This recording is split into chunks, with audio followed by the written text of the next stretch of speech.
pueden también a veces estar compuestos por un grupo de células idénticas, una con la otra entre sí. Por tanto, estos protozoos, estos organismos que pueden ser de 4 tipos, porque algunos pueden tener flagelos, otros pueden tener cilios, otros pueden tener esporozoos y otros pueden tener,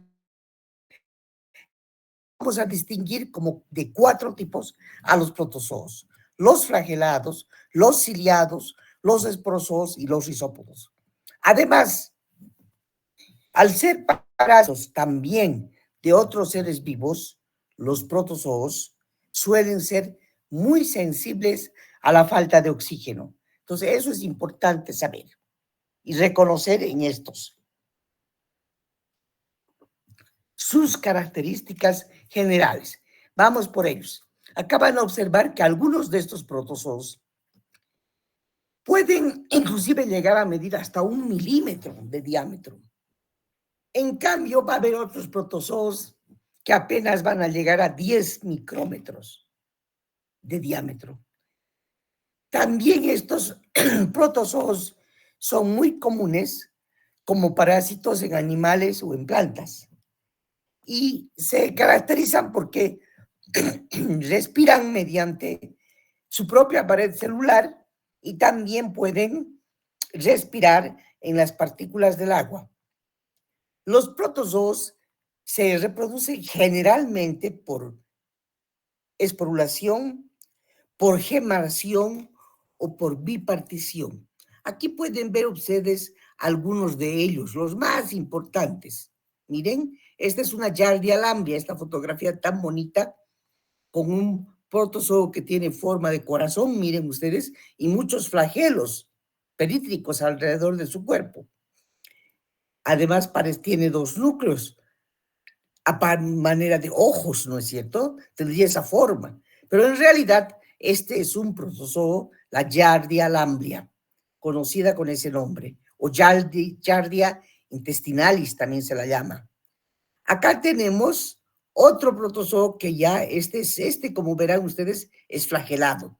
Y este es ciliado, miren ustedes aquí. Acá tenemos un protozoo ciliado. Toda su membrana externa está recubierta de cilios.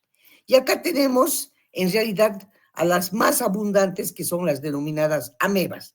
En esta parte tenemos todos los trofozoitos de las amebas, conocidas como entamoebas, cuyo nombre científico genérico es el entamoeba, y la especie va después, lo mismo que ocurre con las bacterias.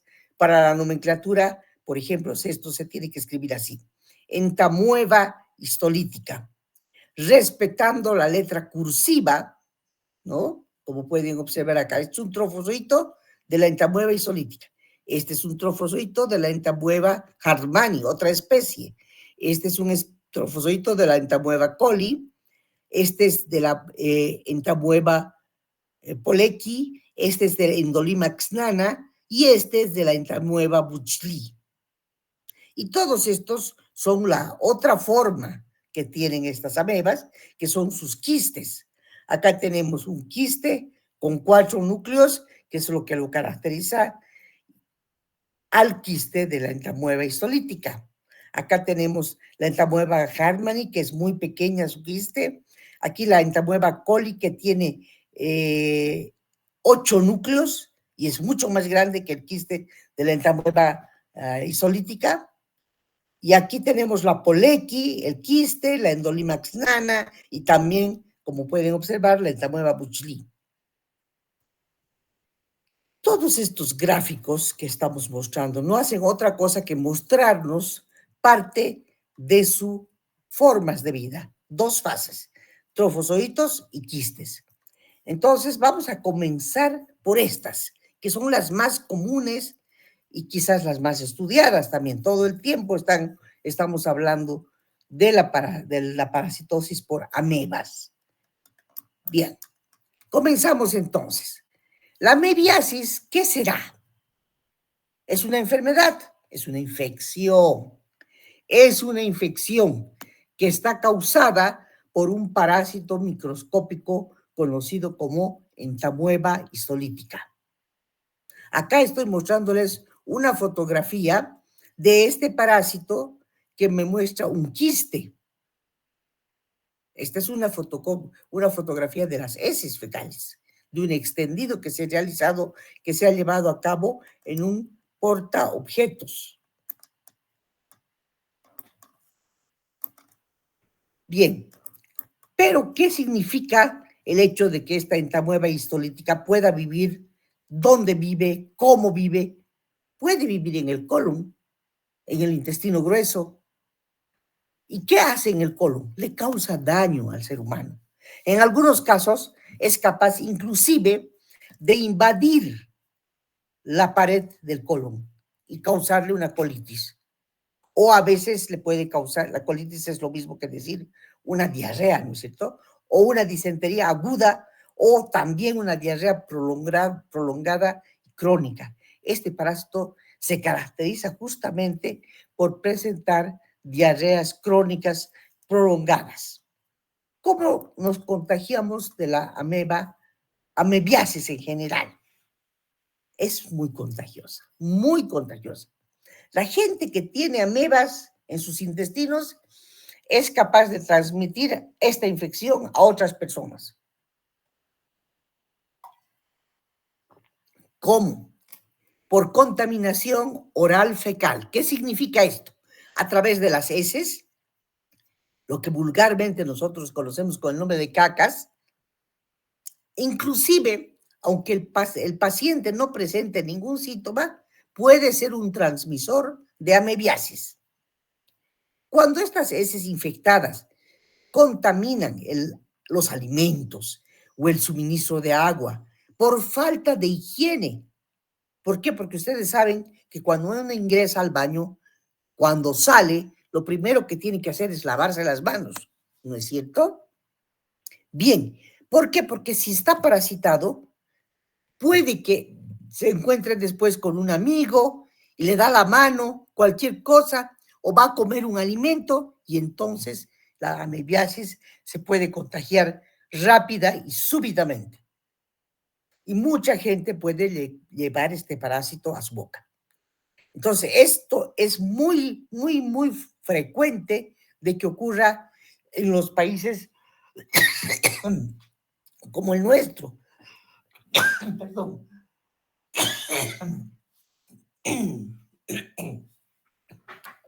Países como el nuestro en vías de desarrollo, donde el agua supuestamente potable puede estar inclusive contaminada.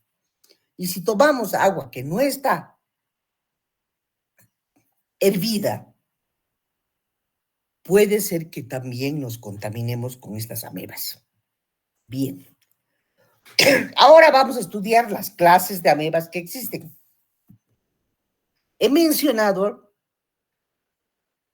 varias de las amebas, pero nosotros tan solo vamos a estudiar 2 o 3, que son las más importantes. Empezaremos con la patógena, la entamueba histolítica. ¿Qué caracteriza a entamueba histolítica? Esta es una ameba cosmopolita. ¿Qué quiere decir eso? Que puede estar en todas partes del mundo. Puede parasitar al 10% de la humanidad y puede inclusive llegar a estar presente en las zonas de los polos, en el polo norte, en el polo sur. Resiste todo tipo de temperaturas. Respecto a la ameba histolítica o entamueba histolítica, existen varias cepas de esta especie. A veces esas cepas son morfológicamente indistinguibles entre ellas mismas, pero difieren en su patogenicidad. Ahora, durante su ciclo de vida, acá estamos observando 2 fases, la fase de quiste y la fase de trofozoito. La entamueba histolítica, durante su ciclo vital, es capaz de tener estados morfológicos sucesivos que se suceden unos a los otros. Las 2 fases más importantes del parásito son el quiste y el trofozoito. Este es el quiste y este es el trofozoito. El quiste es la fase de resistencia, la forma infectante, donde observamos al parásito en forma inmóvil. El trofozoito es la fase móvil, la que es capaz de reproducirse, y durante esta fase, cuando la ameba se encuentra como trofozoito, es capaz de causar daño al huésped, porque esta es la forma que invade, esta es la forma que invasiva. Entonces, si tenemos estas dos fases, cada una tiene características distintas. Vamos a observar cuáles serán estas características distintas. Aquí nomás en esta fotografía ya pueden ver ustedes que se observan al interior. Esta presenta una ameba, una membrana bastante importante, ¿no es cierto? La que está aquí señalándose con negro, y 4 núcleos, 1, 2, 3, 4. Este es el quiste de entamueba histolítica. Y si observan con detenimiento esta otra fotito, verán que se observa nada más que un gran quiste. Pueden haber otras inclusiones citoplasmáticas, pero lo que más resalta es que su membrana no es tan gruesa, sino más bien es más hialina y presenta, miren, varios pseudópodos. En realidad, que los vamos a denominar a estos pseudópodos de forma digitiforme, inclusive. Bien. Acá tenemos más aclaración al respecto. Cuando una ameba o entamueba histolítica va a cambiar de forma, va a deberse esto al lugar en el que está parasitando. Porque en el lugar en el que está parasitando va a tener que tener muchas condiciones. Y cuando la ameba se encuentra en un ambiente desfavorable, es capaz de desprenderse de las mucosas e iniciar de los intestinos, y va a iniciar el enquistamiento en la luz del intestino grueso. Durante este proceso, las células van a perder la movilidad, van a adquirir una forma esférica y se van a deshidratar. Pero primero, ¿cómo surge? En un ambiente favorable, la ameba, el trofozoito de la entamueba histolítica, va a empezar a emitir para invadir, para llegar a una u otra parte o trasladarse, pseudópodos, como en este caso, miren, el trofozoito está emitiendo pseudópodos de forma digitiforme. Esto cuando el ambiente es favorable, emite sus pseudópodos con movimiento. Pero cuando pasa a un ambiente adverso, esta ameba empieza a defenderse, empieza a enquistarse. Y la primera forma va a pasar de trofozoito, va a pasar a ser prequiste. De prequiste va a pasar a ser quiste inmaduro con un solo núcleo. Luego va a madurar como quiste inmaduro binucleado y va a seguir madurando hasta llegar a ser un quiste maduro con 4 núcleos y se llamará tetranucleado. Allá va a perder por completo su movilidad, va a adquirir estas formas esféricas y se van a ir deshidratando. Entonces, ¿qué ocurre con entamueba histolítica? Es capaz este organismo de resistir la desecación y la temperatura menor a 37 grados si se encuentra como quiste. Entonces, esta forma es la fase infectante del parásito, los quistes tetranucleados, y pueden contaminar alimentos, bebidas, etcétera, etcétera, etcétera. Si repasamos entonces este ciclo vital, vamos a ver que la ameba histolítica es un parásito del hombre y que es transmitido. ¿Cómo se produce su ciclo? ¿Cómo se iniciará? Los quistes maduros, ya saben, provenientes de la contaminación con heces fecales, son ingeridos a través de los alimentos y pasan al tracto digestivo. Estos, una vez que atraviesan el estómago o llegan al estómago, ¿qué va a pasar? Van a tolerar son capaces de tolerar los jugos gástricos, estos quistes. Las enzimas que están en el estómago, en este caso, acá estas enzimas que están en el estómago, se denominan enzimas hidrolíticas, ¿no es cierto? Van a destruir la pared de estos quistes sin afectar a su citoplasma y los van a dejar llegar hasta el ilion. Una vez que llegan hasta el ilion, allá va a ocurrir el desenquistamiento. Van a perder su membrana de quistes y van a salir o se van a producir como se va a romper esa membrana y van a pasar a trofozoitos. Los trofozoitos se van a multiplicar nuevamente. Los trofozoitos uninucleados se van a denominar trofozoitos metaquísticos, se van a dividir por fisión binaria y se van a adherir a la mucosa intestinal, donde van a vivir como comensales. Finalmente, cuando estas condiciones sean desfavorables, los trofozoitos se van a desprender de la mucosa y van a iniciar nuevamente el enquistamiento en la luz ya del intestino grueso. Este enquistamiento entonces se va a producir en esta luz hasta llegar a quistes tetranucleados, prequiste, metaquiste, hasta quiste completamente nucleado. Y este quiste nucleado es que va a salir por las heces, va a ser expulsado nuevamente por las heces de esta persona para contaminar las manos, para seguir el ciclo de la contaminación y transmisión oral fecal que existe de las amebas. Bien, eso hace entamoeba histolítica, que es el patógeno, y que llega a medir un diámetro cuando sus quistes son muy maduros de 8 a 20 milímetros. Si hablamos de la otra especie que también es muy conocida, la entamoeba coli. Esta entamoeba es muy fácilmente encontrada en los intestinos de los seres humanos, también en los de los animales, que pueden estar sanos e inclusive enfermos, y generalmente está en forma de comensal. Esta ameba, este parásito, es no patógeno.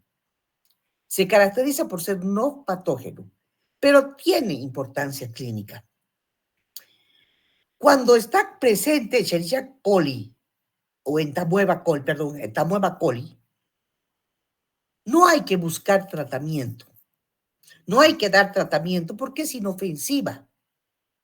Sin embargo, esta ameba puede propiciar la proliferación de otras amebas en el interior del organismo. ¿Qué quiere decir eso? Que si está presente, hay que tener cuidado en seguir buscando en un extendido, por ejemplo, en un frotis fecal. Si yo encuentro una coli, una entamoeba coli, tengo que buscar a la patógena, a la histolítica, que es más difícil de encontrar. Eso quiere decir que cuando ella está presente, propicia la proliferación de otras amebas. Acá tenemos a la entamoeba coli. Este es su trofozoito y estos son sus estadios de quistes en estadios sucesivos de madurez. Miren, van madurando hasta obtener un quiste totalmente maduro con una membrana doble, que pueden notarla acá, y que tiene 8 núcleos. Además, ¿qué serán estas 8 intrusiones citoplasmáticas? Se llaman barras cromatoidales. Y estas barras cromatoidales se observan en estos, en el D, en el E y en el F, miren, en estos estadios. Esta es una fotografía del libro de Faust y Craig. Bien, vamos más adelante y veremos que también tiene esta entamoeba coli su ciclo vital. Y a lo largo, estas son fotografías del CDC de Atlanta, ¿no? Que es uno de los laboratorios más grandes del mundo y que normalmente se caracterizan por normar todas las investigaciones y normar sobre todo la forma en la que estos patógenos, parásitos se encuentran o se pueden ver. Entonces, miren ustedes, ya saben, el ciclo vital no varía para nada. Ingresa por dónde? Por los alimentos a través de la boca también. Llega al estómago en forma de quistes, ingresa, luego en el trofozoito, llega al estómago, se va a comportar allá como una masa ameboide, como trofozoito incolora, es muy grande, puede medir entre 20 y 30 milimicras, sus movimientos son típicamente lentos, con formación de pseudópodos anchos y cortos, y con muy escasa progresión. Este no tiene pseudópodos digitiformes, tiene pseudópodos romos, así se llaman, romos porque son bien cortos. En el interior de su endoplasma pueden apreciarse muchas vacuolas digestivas que contienen bacterias en su interior. Va a pasar a prequiste, se va a enquistar luego, cuando las condiciones le sean desfavorables, el trefozoito va a expulsar de su citoplasma y los alimentos que no puede digerir. Y en su contorno va a empezar a volverse más esférico hasta pasar a un quiste totalmente inmaduro, luego va a ir madurando, va a adquirir un tamaño de 12 a 15 milimicras, va a pasar a metaquístico y luego a trofozoito metaquístico, nuevamente. ¿Por qué hace todo esto de quiste maduro, prequiste, quiste inmaduro, quiste maduro? Cuando ya alcanza 8 núcleos y en realidad es capaz de medir nada más que 12 a 15 milimicras. Esta entamoeba coli tiene la capacidad en su núcleo de dividirse 3 veces hasta alcanzar los 8 núcleos que generalmente es como los observamos a estos quistes de entamoeba coli. Esa es la única diferencia que tiene con la entamoeba isolítica, el número de quistes.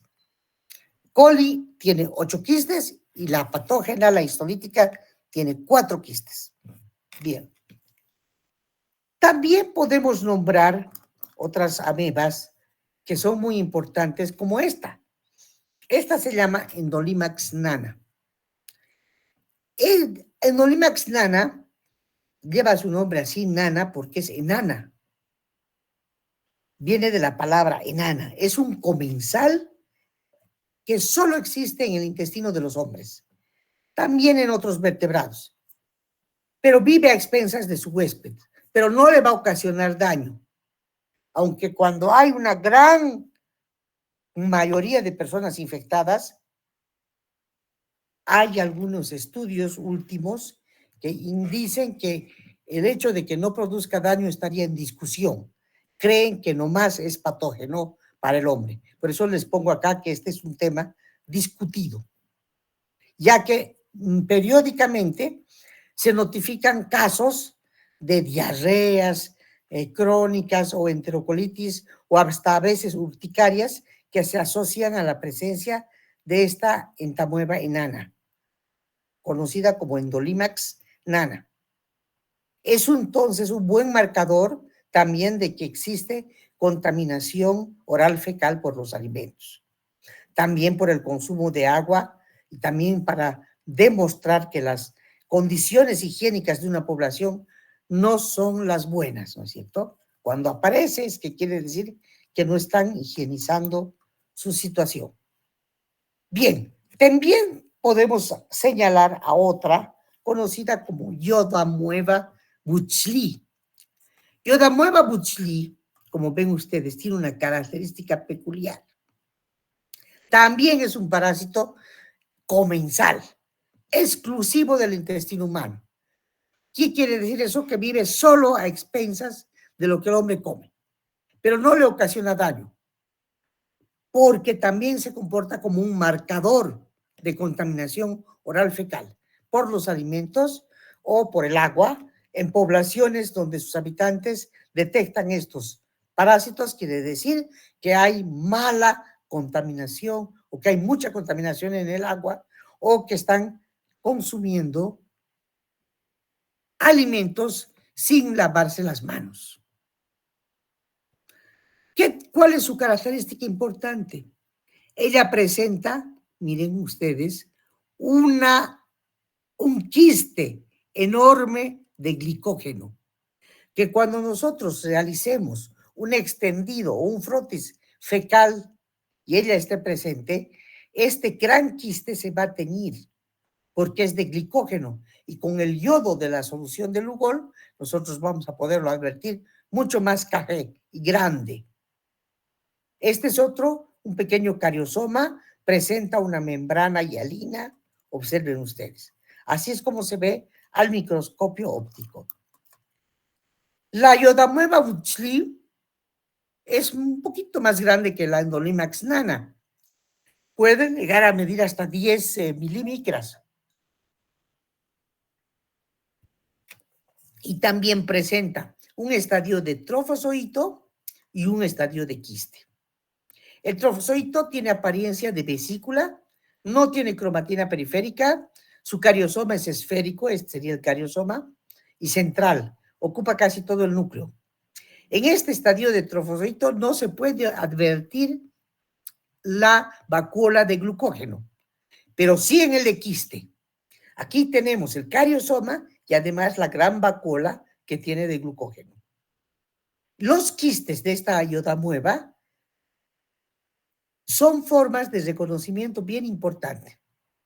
También tienen formas ovaladas, muy variadas, a veces se observan en forma de rombo, a veces en forma triangular, cuadrada, elipsoide. Por eso es que la podemos distinguir de otros protozoarios. Tiene un solo núcleo y en el citoplasma siempre se observa una gran vacuola de glucógeno de color castaño intenso cuando es coloreado con Lugol. Puede medir entre 6 y 17 milimicras a lo largo de su eje mayor, el quiste. Otras amebas también de importancia en el ser humano son las entamuebas gingivales, las que se encuentran o pueden parasitar las encías. Y esta es una ameba de cuidado, de la cual solamente se conoce la etapa de trofozoito. No sabemos si tiene ella cualidades para enquistarse, pero generalmente parasita en forma frecuente la boca humana y se puede desarrollar en las encías, alrededor de los dientes, y en ocasiones puede llegar inclusive a invadir las amígdalas. No es muy patógena, ya que más bien vive como un comensal, alimentándose de las células que se van descamando al borde de las encías. Y tiene su hábitat dentro de al interior de una bolsa gingival y envió películas que están alrededor de los dientes.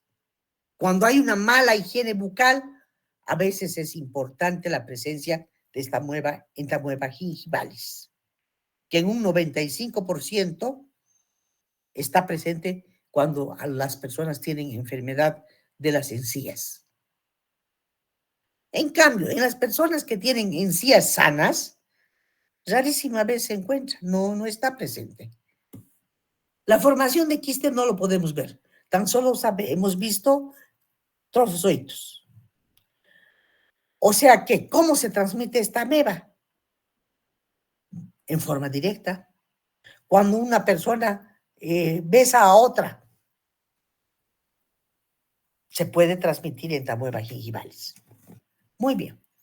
Creo que hemos mencionado a las más importantes. Pero la amebiasis en general tiene una sintomatología y un comportamiento clínico que suele muchas veces ser asintomático. Muchas personas tienen amebas, pero como no tienen síntomas, no saben si están o no parasitados hasta que se realiza un coproparasitológico y obviamente el médico les dice, pero usted tiene amebas. Acá su análisis dice que hay presencia de amebas. En esos casos en que no saben que clínicamente son variables y que son asintomáticos, pueden llegar inclusive a detectarse cuadros de tipo de la colitis ulcerativa posteriormente. La amebiasis intestinal, entonces, puede es casi asintomática y entonces puede presentarse como una complicación a veces a un problema primario. Por ejemplo, pues si pasa al hígado, puede ocasionar un absceso hepático, o si pasa al cerebro, un absceso cerebral, o si pasa a los pulmones, un absceso pulmonar, o puede dar nomás una infección cutánea perianal alrededor del ano. También entonces es importante para ver la diseminación epidemiológica y nombrar a los portadores que son asintomáticos. Pero cuando esta ameba, las amebas, están en los intestinos, se vuelven sintomatológicas. Comienzan a producirse los tipos diferentes de síntomas, además diferentes por su severidad.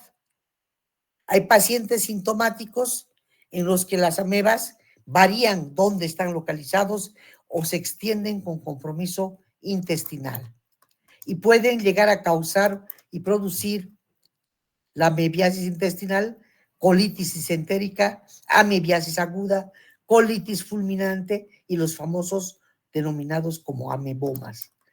Entonces, vamos a explicar más o menos a qué se refiere la colitis disentérica o amebiasis aguda.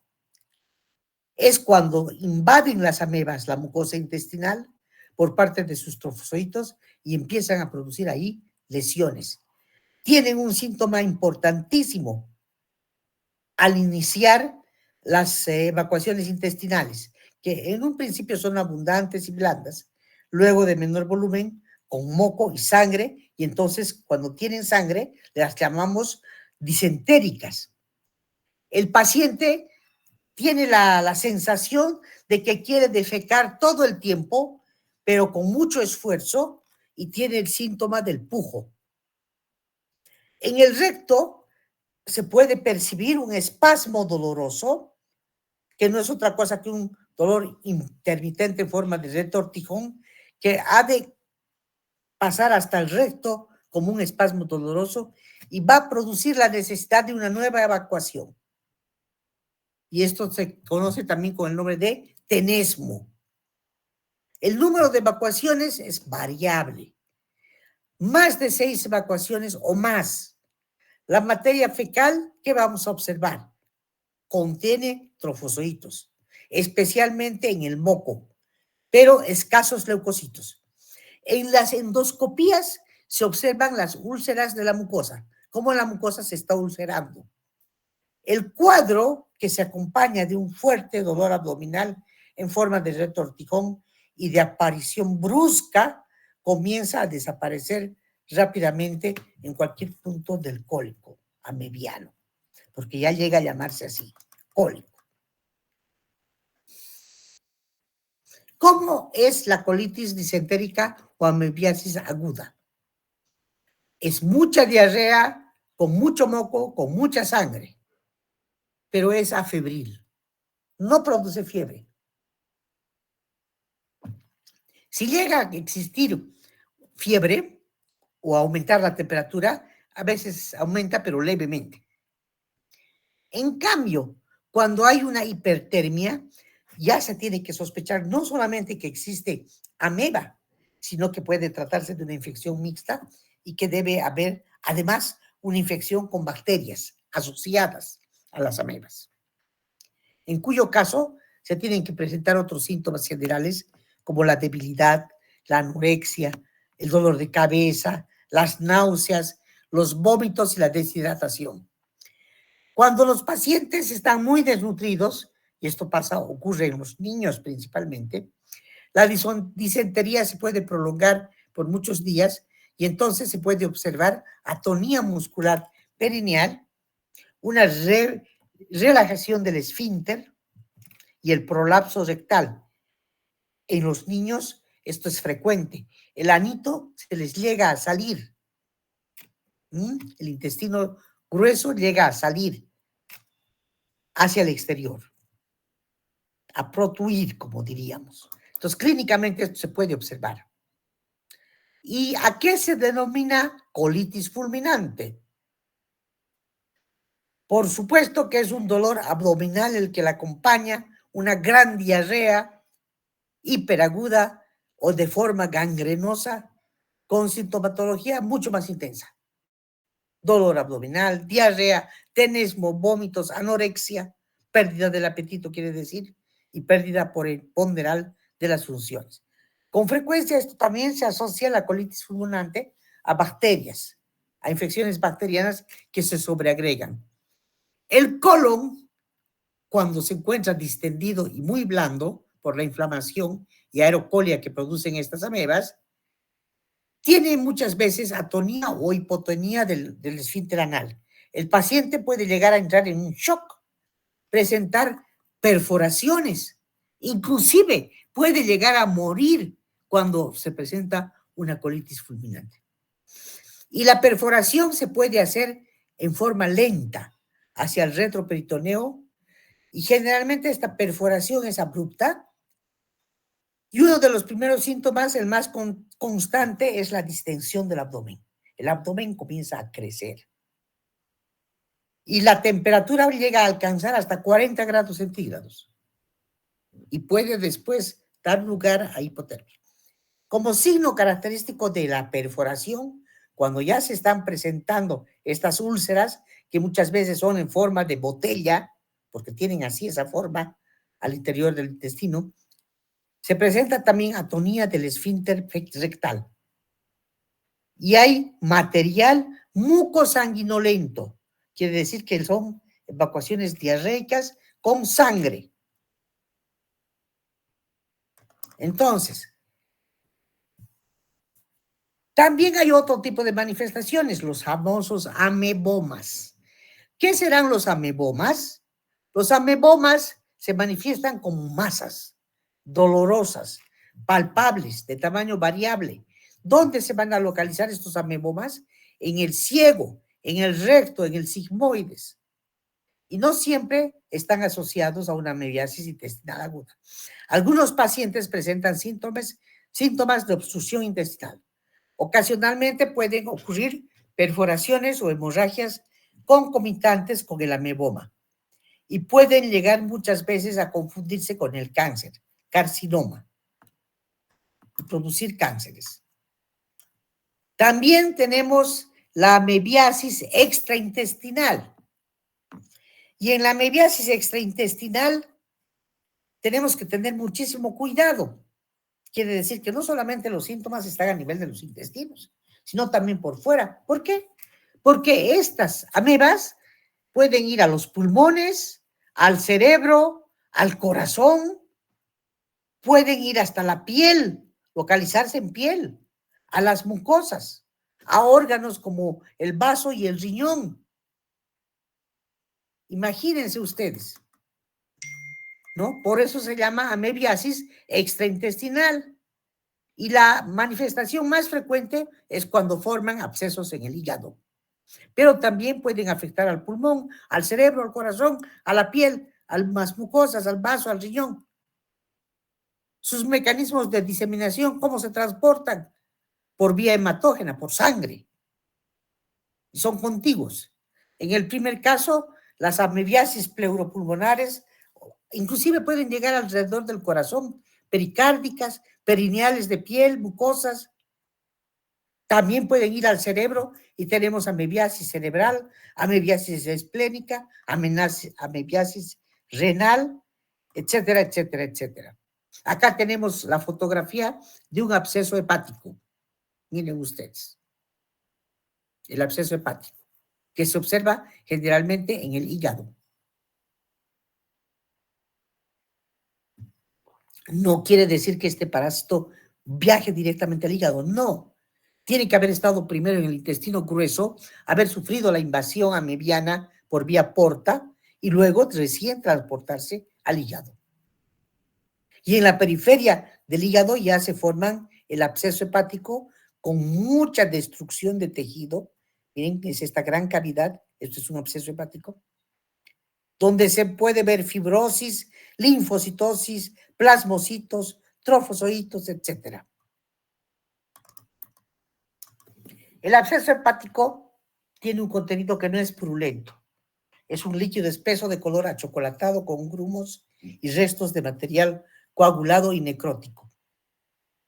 En algunos casos, cuando estos abscesos se llegan a romper, el paciente puede llegar a morir y puede ser fatal. Por lo general tienen su predilección estos abscesos en el lóbulo derecho del hígado. Es la parte que más se abscesa. Y el absceso generalmente puede llegar a medir desde pocos milímetros hasta 20 centímetros. Imagínense.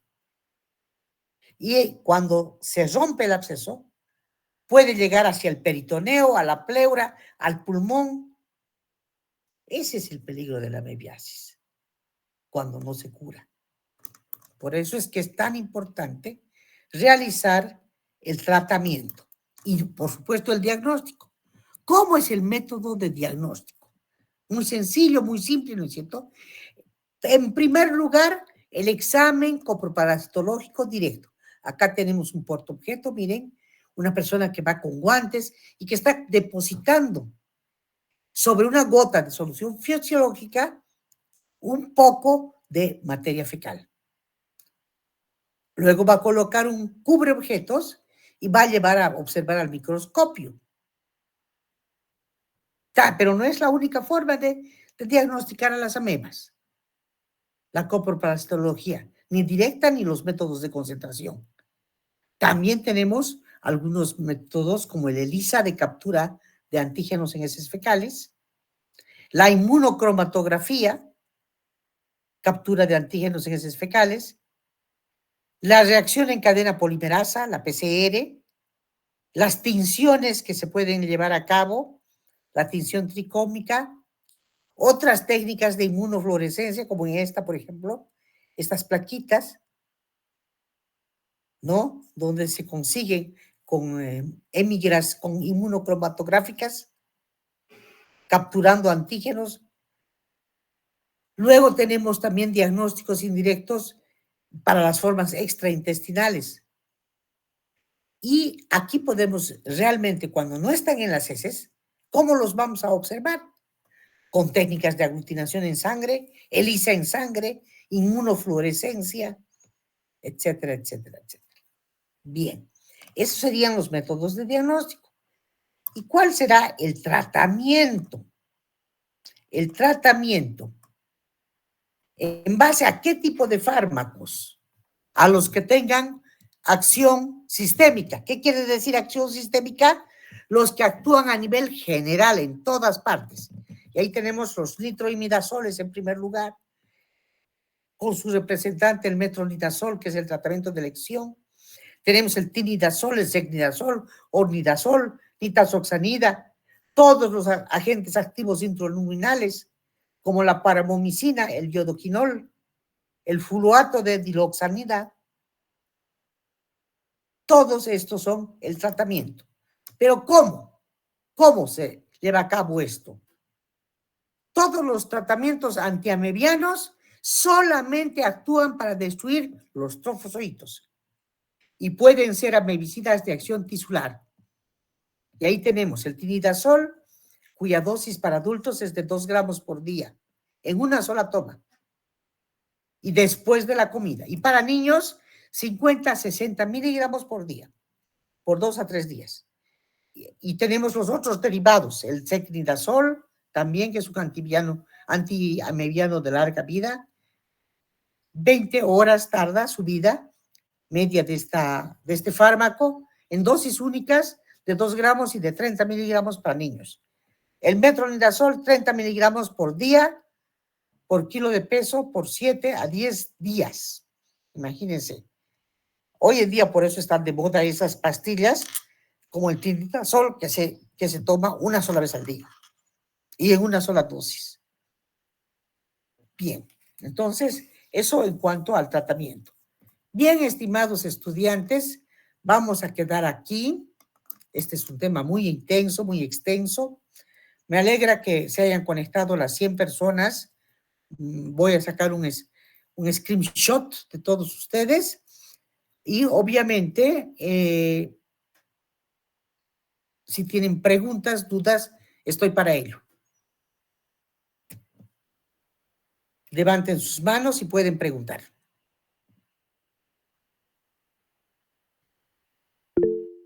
A ver, Romaldina. Dígame, Doctora, señorita. Buenos días. doctora, buen día, gracias. ¿Podría explicar un poquito más sobre el acceso? No lo he podido comprender, por favor. ¿Acceso Gracias. o absceso? Acceso, sí, correcto, correcto, Absceso. correcto. Sí. Cuando las amebas no se curan, cuando están presentes en los intestinos, ellas emigran hacia el exterior, salen de los intestinos y se convierte en una amebiasis extraintestinal. ¿Y dónde van? Van a otros órganos. Y al primer lugar donde van, por vía hematógena, quiere decir por vía sanguínea, es al hígado. Y en el hígado pueden causar abscesos. Lo abscesan al hígado y se reproducen en gran cantidad allá, y luego salen del hígado y pueden ir al cerebro, pueden ir a los pulmones, a distintas, hasta la piel pueden llegar y formar abscesos en diferentes partes. Y muchas veces, inclusive pueden ser, los abscesos en el hígado pueden llegar a ser fatales. Las personas pueden llegar inclusive a morir. De ahí la importancia de usar tratamiento en las amebas, pero no en cualquier ameba. El tratamiento solo sirve para destruir trofozoitos de la entamoeba histolítica, porque la que causa todo esto es solo la histolítica, no la coli. La coli solo nos está indicando que hay presencia de otras amebas, que es la histolítica, y hay que buscar a la histolítica. Bien. Bien, me alegra que haya comprendido, señorita Romaldina. Patricia Quiroga, Alejandra Patricia, dígame, la Buenos días, escucho. doctora. Una preguntita es ¿cuál es la forma más correcta de eliminar de las encías que son gingivitis, como lo llaman los Los, odontólogos? claro, los que causan la gingivitis, ¿no es cierto? Las encías hay que utilizar esos enjuagues bucales generalmente, ¿no es cierto? Hay muchos en el comercio, muchísimos. No hay que tomar antibióticos, no, nada de esas cosas. Los dentistas son los que administran muchos enjuagues bucales para eliminar la gingivitis, que quiere además decir que hay mucha contaminación con agua y lavarse muy bien los dientes, la dentadura y hacer un tratamiento especial para las gingivas. Bien. Hay que consultar con el dentista en este caso. Pero generalmente estos enjuagues bucales son en base a cloro, soluciones cloradas. ¿Alguna otra pregunta? Todo claro, doctora. Gracias. Bien.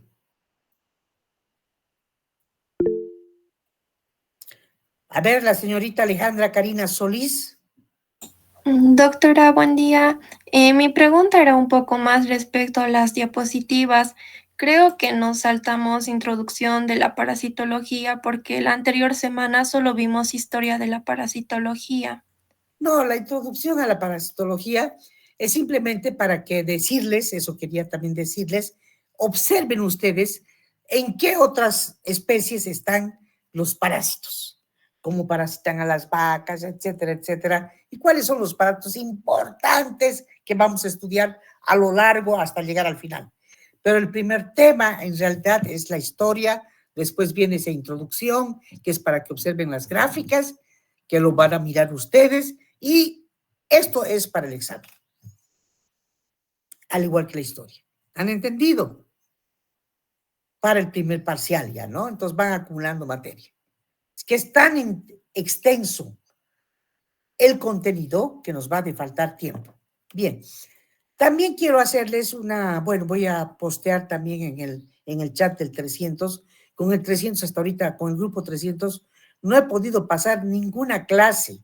Ustedes son el 310, porque con mis funciones de decana estoy pues bien agotada con el tema de que no tengo tiempo durante el día y ellos tienen un horario muy temprano, o perdón, al mediodía. Entonces voy a tratar de voy a reponer a ellos esta semana porque no puedo perderla el día de mañana. Si conocen a sus compañeros, avísenles que mañana se tienen que conectar a las 7 menos cuarto para reponer la materia perdida. Y luego también voy a postear un aviso en su grupo.